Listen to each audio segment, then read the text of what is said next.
Greetings, ladies and gentlemen, EQA Nostalgia here, and welcome to my guide for the Cactus in Plants vs. Zombies Garden Warfare 2.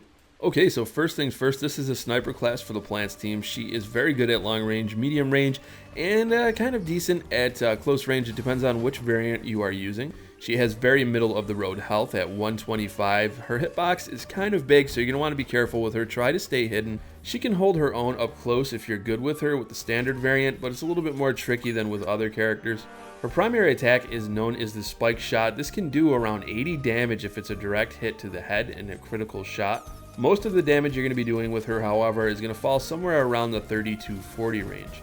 First ability for her I want to talk about is her potato mines. They do about 175 damage to any zombie that steps on them. This is pretty devastating. I've noticed, however, that the engineer has reduced damage when he is on his jackhammer. I'm not certain about Deadbeard being in his barrel. I'm pretty sure that's going to be reduced as well. So I just want people to be aware that there are situations where this isn't going to do its peak damage. For the most part, however, this is going to kill pretty much anything that steps on it, and I love it. It's really good defensively. It's good to use a little bit more offensively if you go upfield with it. I find that it's really funny to plant some of these around the teleporter and watch people die.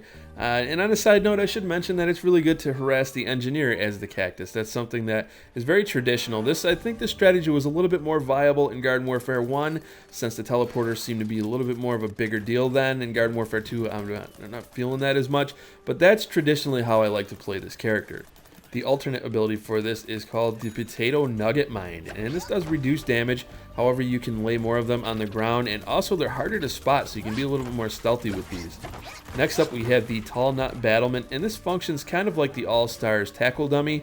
You can put it up, you can jump on top of it though. That's one of the things that I find more useful for it, is that you can get on top of it, and it'll give you a little bit more of a vantage point. Most people just use this defensively though, and it's good for getting the NPC enemies to attack it. This will provide cover from players a little bit, but for the most part I find that it's not really as useful for that. I like to use this primarily just to stop the spawnable zombies, because a lot of times in turf takeover you'll have a lot of them coming towards your garden, so I like to put these in choke points where I know they're going to be coming through. It will slow them down and you will notice a difference. I think a lot of people underestimate this ability, as well as the All-Stars tackle dummies. I don't see a lot of people using these to slow down the NPCs or the AI. So if you plan on playing as her, make sure you're playing as her right. Don't play as everybody else and not use these as they're intended to be used. I find a lot of people just get wrapped up in killing everybody, but there are more strategies here to this game. This game is a little bit more complex than I think people give it credit for at first. Okay, so the Iron Maiden is going to be the alternate ability for the Tall Nut Battlement, and this has a lot more health, but it doesn't cover as much of an area. It's just a single nut covered in armor, and that sounded really weird to say. Talking about tall nuts, talking about armored nuts. I've got armored nuts.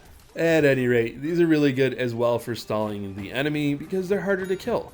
Now, the NPCs, I find they typically won't just run around these. They'll kind of start to run around them and then they'll stop and attack it.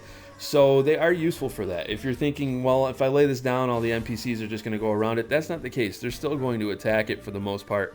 So just to break it down, if your main goal is to stop the NPC zombies from advancing, the Iron Maiden is really good. If you want to get that vantage point to get sniper kills, then you're going to want to stick with the standard Tall Nut Battlement. Alright, so last up we have the Garlic Drone. This is a drone that has 5 health, is capable of rapid fire and carpet bombing. Now, just like Captain Deadbeard, you're going to want to be careful with the drone because things have changed from Garden Warfare 1. There's a lot more shit going on. That's the best way I can explain it. People are very capable of shooting you down. You have Colonel Corn now with a rapid fire attack that's really good for taking down drones, so be careful when you're navigating this thing. Now, with the Corncob Strike, the carpet bombing ability I mentioned, it does have a little bit of a timer on it so people can get out of the way if they see it falling and they're paying attention, but it does quite a decent amount of damage over, I don't know, let's say a medium area. If you want that first strike badge, I highly recommend getting good with these drones because that's the best way to get the badge consistently. Now, the people that get a kill within the first 10 to 15 seconds, they're using a drone. The alternate ability for this is called the Artichoke Drone, and it has 20 health, so it has a lot more survivability, but it deals less damage, and it can only drop a single corn cob at once. The corn cob does seem to go off faster, though, so it's pretty good if you're just trying to snipe a single player that's not paying attention. Myself, personally, I don't ever use the Artichoke Drone. I just don't really care for it. I prefer the standard carpet bombing ability. It does a lot of devastation. If you drop this into a garden with a bunch of zombies there, it's going to kill a lot of people. If you drop it in a cluster, it's going to kill a lot of people. You want to try to aim it a little bit ahead of time. You want to drop it where they're going to be, not where they are, because players are constantly going to be on the move. So that's something that you have to keep in mind, and it does take practice. So the Cactus overall, I really like this character. She's very classic for me. She was my primary plant in Garden Warfare 1. That's no longer the case, but that could change. I haven't played her very much. To be fair, I've been playing a lot of the newer characters. If you're new to the game, I would say I don't know if I'd check her out at first. I would probably stick with, say, the pea shooter. But if you like to snipe, this is the character for you. If you enjoyed this video or you found it helpful, please take a moment to leave a like. I thank you all for watching, and I look forward to seeing you all in my next video.